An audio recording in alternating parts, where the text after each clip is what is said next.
Welcome to Aadya TV. ఇప్పుడు మనతో పాటు బీజేపీ సీనియర్ నాయకులు ఆనంద్ గారు ఉన్నారు. ఆయన అడిగి తెలుసుకునే ప్రయత్నం చేద్దాం. సార్ చెప్పండి సార్, ఇప్పుడు రేవంత్ రెడ్డి ఇచ్చిన 46 జీవోను బీసీలు ఏ విధంగా చూడాలి, దీన్ని ఎట్లా చూస్తున్నారు? చూడడానికి ఏముంది, ఆయన ఏ జీవో కూడా పనికిరాంది, ఏ జీవో కూడా అమలు చేయాలని ఇచ్చేది లేదు. ఆయన ఈ 42% కామారెడ్డి బీసీ డిక్లరేషన్ కానీ ఆయన మేనిఫెస్టోలో పెట్టిన ఏది కూడా అమలుకు నోచుకున్నది 10% కూడా లేదు. ఆయన ఏంటంటే ఆయనకు ఏ విధంగా పరిపాలన ముందుకు తీసుకుపోవాలి, ఇచ్చిన వాగ్దానం ఎలా నెరవేర్చుకోవాలనో తెలియకుండా 2 విషయాలు పట్టుకున్నాడు. ఒకటి, ఆర్థికంగా ఈ రాష్ట్రము అప్పులపాలైంది. అసలు ఈ రాష్ట్రంలో చాలామంది భార్యలకు భర్త జీతం కూడా తెలియదు, ఎంత ఖర్చు పెడతాడు, ఎంత వస్తుంది, ఎంత మిగులుతుంది. కానీ ఈ రాష్ట్ర బడ్జెట్ ఇలా సామాన్య మహిళకు కూడా అర్థమైపోయింది. ఎందుకంటే 16,000 కోట్లు వస్తాయి, 8,000 కోట్లు అప్పులు కడతా, 8,000 కోట్లల్లో ఉద్యోగాలకు ఇవ్వాలి, పెన్షన్లకు ఇవ్వాలి, నేను ఇల్లు చదువుకోవాలి. లేకపోతే ఎవరన్నా వచ్చి వాళ్ళు ఏదైనా క్వశ్చన్ వేసి మా వాగ్దానాలు ఏం చేసామంటే మీ చేతికే ఇస్తా, మీరు ఎట్లా చేస్తారో చెయ్యరు అంటున్నాడు. అంటే ఇంత ఓపెన్గా చేతులు ఎత్తేసిన సీఎం ఎక్కడ లేకుండొచ్చు. ప్రజలకు కూడా ఇక ఆయన సంగతి తెలిసిపోయింది, ఆయన ఏం చేయలేకపోతాడు.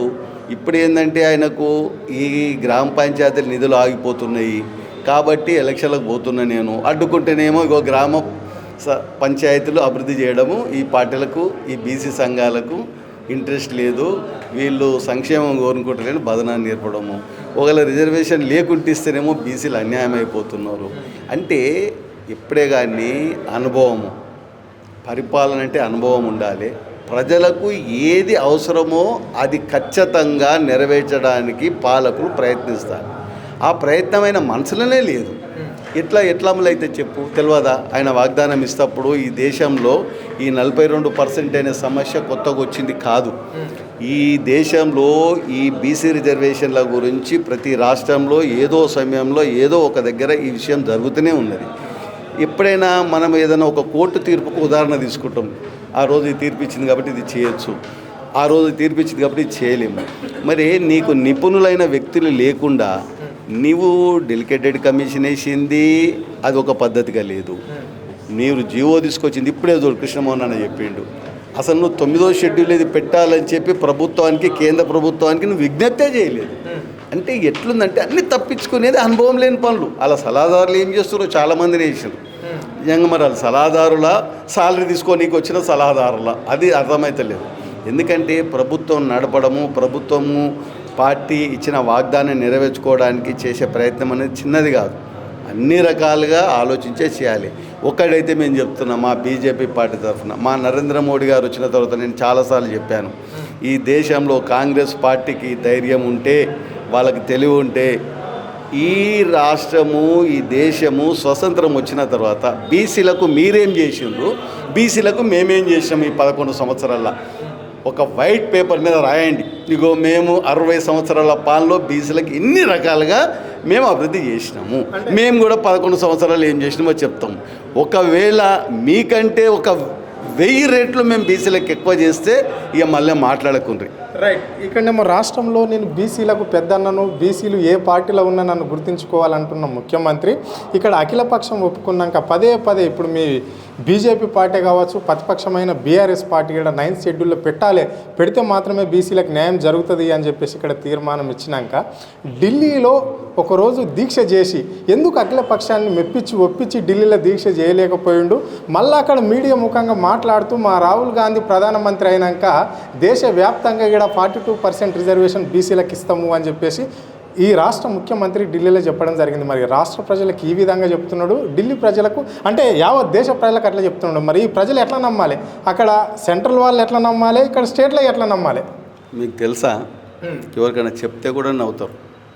అసెంబ్లీలో బిల్లు పెట్టిన తర్వాత అది నిజంగా ఏపీ ఎక్స్ప్రెస్, ఇప్పుడు తెలంగాణ ఎక్స్ప్రెస్లో అది ఆ ఫైలు ఢిల్లీకి పంపిస్తే కూడా అది అక్కడ చేరక ముందే జంతర్ మంతర్ పోయి ధర్నా చేసిండి.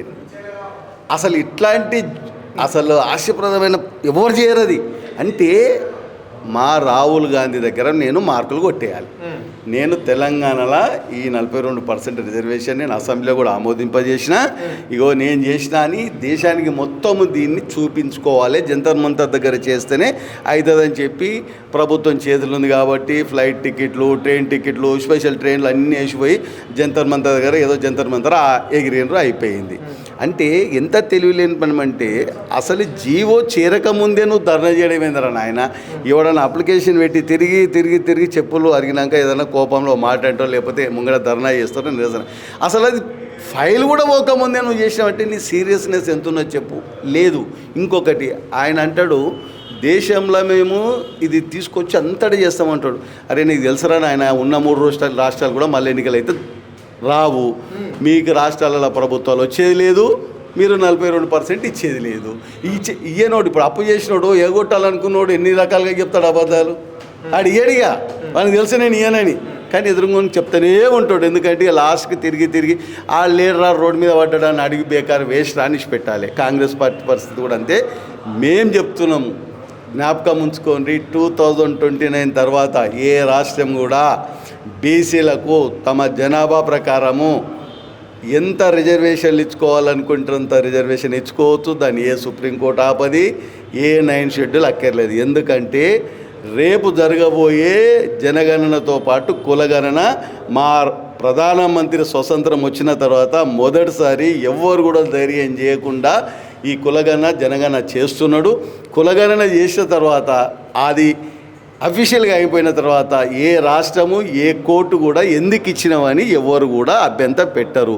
ఈ దేశానికి కాంగ్రెస్ పార్టీ పట్టించిన అనేక రకాలైన దయ్యాలను నరేంద్ర మోడీ గారు ఒక్కొక్కటిగా తన పాలన ద్వారా దాన్ని చక్కదిద్దుతున్నాడు.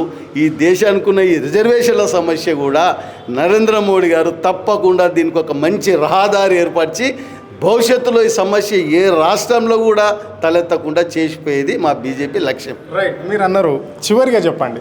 అంటే 3 రాష్ట్రాలలో కూడా కాంగ్రెస్ పార్టీ ఉన్నది, అక్కడ కూడా ఎలక్షన్ వస్తాయిగా అంటున్నారు.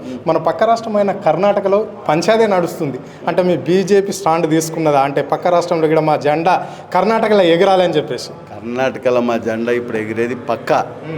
ఇప్పుడు ఈడ రేవంత్ రెడ్డి ఎట్లయితే అనుకోకుండా లాటరీ తగిలి వచ్చిండో, కర్ణాటక కూడా అక్కడ శివకుమార్ కానీ కొద్దిగా వ్యక్తిగతంగా డబ్బు ప్రభావము రకరకాల వలన అక్కడ అనుకోకుండా అధికారం వచ్చింది. కాంగ్రెస్ పార్టీ అంటేనే అధికారం గురించి కొట్లాడుకోవడం. నీకు తెలియదు, జూబ్లీ హిల్స్లో మొన్న ఒకవేళ క్యాండిడేట్ గెలవకపోతే రేవంత్ రెడ్డి పని ఇప్పటికే కుర్చీ లాగేసి కింద కూర్చోబెడుతుండేది. ఇప్పుడు ఏంటంటే ఆయన గెలిచిండు కాబట్టి కొంచెం ప్రశాంతంగా కూర్చున్నాడు ఆయన. ఈ దేశంలో కాంగ్రెస్ పార్టీ అంటేనే కుర్చీల కొట్లాట, దోపిడీ కొట్లాట, స్కామ్ల కొట్లాట, దోసుకునే కొట్లాట, దాచుకునే కొట్లాట. కాబట్టి కాంగ్రెస్ పార్టీ అనేది దేశాన్ని పాలించడానికి కాదు, దేశాన్ని దోసుకొని వ్యక్తిగత ఆస్తులు పెంచుకోవడానికి పుట్టిన పార్టీ. మా బీజేపీ పార్టీ ఎవరి ఆస్తి కాదు, ఇది దేశం ఆస్తి. మా దాంట్లో వ్యక్తిగత అభిప్రాయాలు ఉన్నాయి, వ్యక్తిగత సూచనలు చేయము. పార్టీ ఏది ఆదేశిస్తే అది చేస్తాము. 11 సంవత్సరాలలో ఆ రోజు వాజ్పేయి కానీ, ఈరోజు నరేంద్ర మోడీ గారు కానీ చిన్న ఆరోపణ వార్డు కమిటీకి వెళ్ళి తీసుకుంటే ప్రధానమంత్రి దాకా కూడా చిన్న ఆరోపణ, చిన్న స్కాము లేకుంటే అభివృద్ధి లక్ష్యంగా, దేశ రక్షణే లక్ష్యంగా, దేశాన్ని ముందుకు నడిపేడే లక్ష్యంగా పోయినందుకే కరోనా వచ్చిన తర్వాత కూడా ఇవాళ దేశంలో ఆర్థికంగా 3వ స్థానంలో ఉన్నామంటే నరేంద్ర మోడీ గారి పాలన, మా నిజాయితీ, మా పాలనే కారణం. ఓకేనా?